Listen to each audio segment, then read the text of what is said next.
চট্টগ্রাম। তো চলে এসেছি বাসার ছাদে, দেখতে পাচ্ছেন আমার ড্রাগন গাছ। তো অনেকটা পরিচর্যা করা হয়েছে, খুবই সুন্দর লাগছে।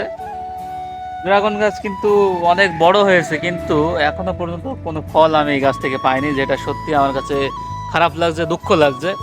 এত পরিচর্যা করে এত সুন্দর করার পরে গাছও দেখতে পাচ্ছ চারিদিকে খুব সুন্দরভাবে বিস্তৃত হয়েছে, এখন ফল আসার অপেক্ষা। আমি আশাবাদী যে পরবর্তী সিজনে অবশ্যই এই গাছে ফল আসবে। যে ফল আমার সাবস্ক্রাইবারদের আমি কিন্তু অবশ্যই গিভওয়ে করব। আপনারা সুন্দর কমেন্ট করবেন, লাইক করবেন, শেয়ার করবেন। তো আপনাদের জন্য কিন্তু ড্রাগন ফল অবশ্যই থাকবে। এই গাছে যখন ড্রাগন হবে তখন সেই ফলগুলো কিন্তু আপনাদেরকে দেওয়া হবে। এই বিষয়টা মাথায় রেখে আপনি অবশ্যই ভিডিওতে একটা লাইক করবেন, সাবস্ক্রাইব করবেন যারা সাবস্ক্রাইব করেননি, এবং একটা শেয়ার করে দেবেন। আর যে সবচেয়ে সুন্দর কমেন্ট করবে শুধুমাত্র সেই এই ড্রাগন ফলগুলো পাবে। তো আপনারা দোয়া করবেন যারা এই গাছের ড্রাগন ফল তাড়াতাড়ি চলে আসে, এই অপেক্ষায় থাকলাম। আর গাছ দেখতে পাচ্ছেন খুবই সুন্দরভাবে চারিদিকে বিস্তৃত হয়েছে।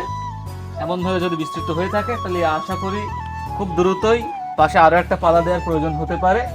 তো সেটা যেন দেওয়ার প্রয়োজন হয়, এই তৌফিক যেন আল্লাহ তাআলা আমাকে দান করেন, ড্রাগন বাগানটা যেন বাসার ছাদের উপর ড্রাগন ড্রাগন করে দিতে পারি।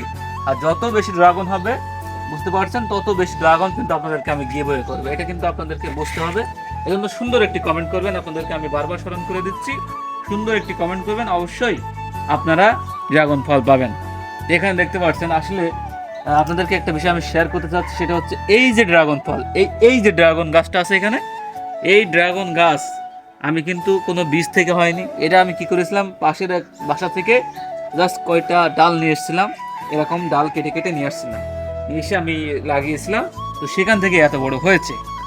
তো আপনারা যারা অনেকে হয়তো জানেন না যে ড্রাগন গাছ কীভাবে হয়, তাদের উদ্দেশ্যে বলবো আপনারা কী করবেন, এখানে দেখতে পাচ্ছেন ছোটো ছোটো কস আছে, এই যে বড় হয়েছে, এমন জায়গাতে কেটে নেবেন। আপনার প্রতিবেশী যদি থাকে বা কোনো জায়গায় আপনি যারা চাষ করে তাদের কাছ থেকে নেবেন, দেবে, কারণ এখন এমন ফল এমন একটা ডগ চাইলে কেউ না বলবে না। তো সেগুলো আপনারা বাসায় লাগাবেন। তো একটু পরিচর্যা করবেন, সার দেবেন, আর চেষ্টা করবেন যে যে টবটাতে লাগাবেন সেটা যেন বড় হয়। দেখতে পাচ্ছেন আমি একটা গরুর দান্দাতে লাগিয়েছি, তাহলে কি হবে, আপনার গাছটি ভালোভাবে সুন্দরভাবে বড় হতে পারবে।